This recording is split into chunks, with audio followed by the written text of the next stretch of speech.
Ethan Walker, in his third season in the NLL last year, scored 32 goals, second most on the Firewolves, accumulated 85 points. Glenn Clark loves everything about Ethan Walker's game. He goes to tough areas, he's combative on the floor. So after the fifth penalty that we've seen in this quarter and the third against the Albany Firewolves, Saskatchewan is able to answer. We have a tie game. 2 power play goals for the similarly built of National Lacrosse League coverage. Of course, those of you watching on TSN Plus, the season kicked off last night. Friday nights on TSN, Ottawa with its first win in a new market. Jacob Dunbar went off for a big college, the junior A level, or what have you. This is a player that knows his way around scoring goals. And you're right, Firewolves fans might see a couple more of those very soon. Glenn Clark, over the course of the 4-week training camp, he said of Dyson Williams, as advertised, noticeably bigger when you actually walk up to him in person. And over the shoulder, a really, really impressive shot. Now 2 goals in a row from lefties, both of which really impressed, and probably impressed the goaltenders as well. Well, Derek Keenan, co-head coach, acting general manager, made a blockbuster. Able to grab his first is where Patrick Kazchuk grabs his. One of the ascending young leaders in this Albany program. Glenn Clark very proud of Kazchuk, how he came along last year. Entering last season, came in excellent shape. Deflection, Jamison was set, expecting the fastball, but he ended up getting something a little bit slower and it went by him. Oh, the way everyone looked at each other was like, did that just happen? And it did, to tie the score.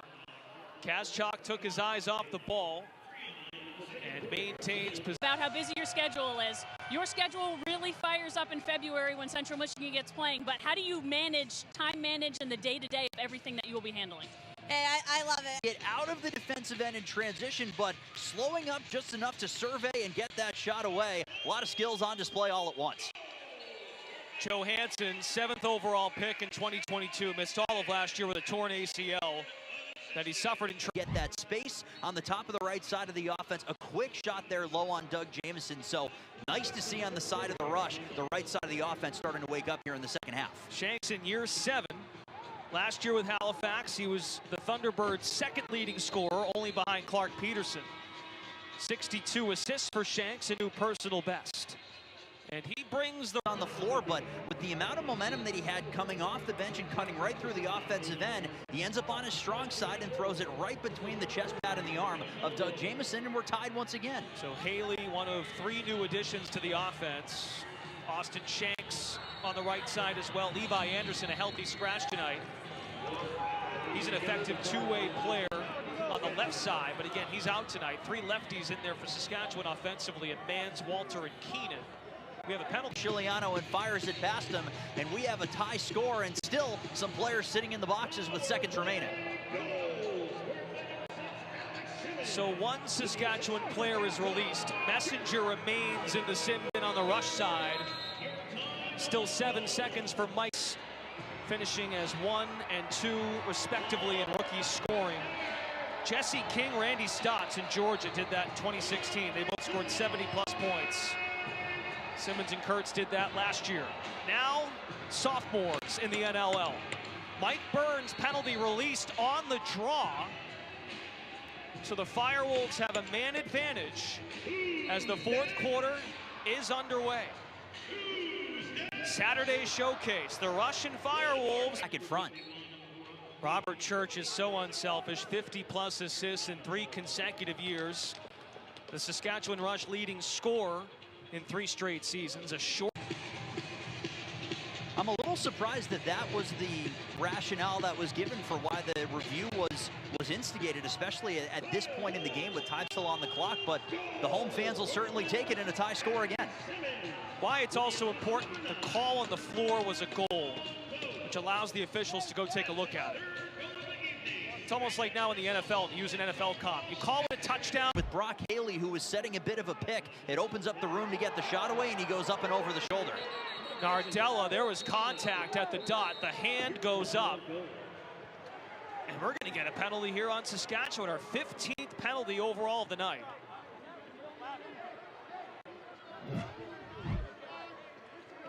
Well, this is right off the draw. Again, we've seen a penalty before off the draw. That was a big hit that Jake Boudreau laid as Nardella was looking the other direction as he absorbed that hit. Saskatchewan calling number 4, 2 minutes, illegal body check. Our 15th penalty. How much room he has between him and the next closest defender, which was Holden Garland, and a seeing eye shot ties this score once again. And boy, oh boy, that penalty off the faceoff looms large right now. Another crucial draw. 13th faceoff, one on the wing by the Rush. Naso has hung in there. He's had some help on the wing. Out the door, intended for Mans. I'm sure there's essentially made it a 1-on-0 on Jamison, and he finishes with just over 2 to go. Boudreau scored 9 goals last year in 18 games. 2 minutes to play. Fighting for possession. Johansson's got it. Will Johansson nearly ties it again. Loose ball to Wagner and the Firewolves. Here, you're thinking timeout. Nardella, Naso, 7 seconds.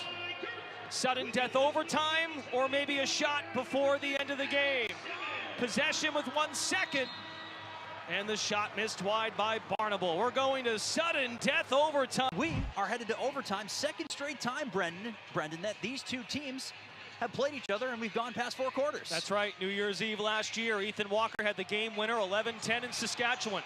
Firewolves shooting on the left, Rush on the right. 15th faceoff win for Joe Nardella.